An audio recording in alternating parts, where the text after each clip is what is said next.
প্রতিটি পরিবারে মায়েদের উচিত তার সন্তানদের সামনে বাবার সম্পর্কে এমনভাবে কথা বলা যেন ছোটবেলা থেকেই তারা তাদের বাবার প্রতি শ্রদ্ধা, কৃতজ্ঞতা আর ভালোবাসা নিয়ে বড় হয়।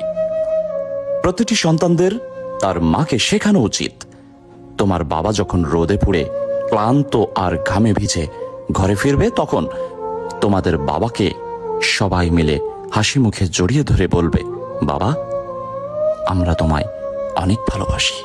কারণ তোমাদের বাবা সারাদিন রোদে পুড়ে ঘামে ভিজে ক্লান্ত শরীরে ঘরে ফেরেন শুধু তোমাদের মুখে হাসি দেখার আশায়। তিনি হয়তো বলেন না, চোখে জল রাখেন না, কিন্তু তার নিঃশব্দ প্রতিটি মুহূর্তে ভালোবাসার স্পর্শ লুকানো থাকে।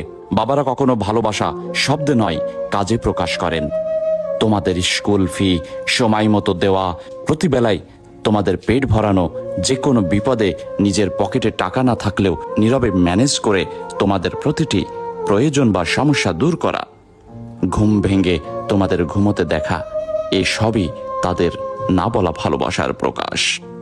বাবা মানে একটি পরিবারের ছায়া, যিনি নিজের স্বপ্নগুলো একপাশে রেখে তোমাদের স্বপ্নগুলো পূরণ করতে নীরবে লড়ে যান। তোমরা যদি বাবা নামক মানুষটির জন্য একটু ভালোবাসা দাও, একটু হাসি মুখে পাশে থাকো, সেটাই হবে তার সব ক্লান্তির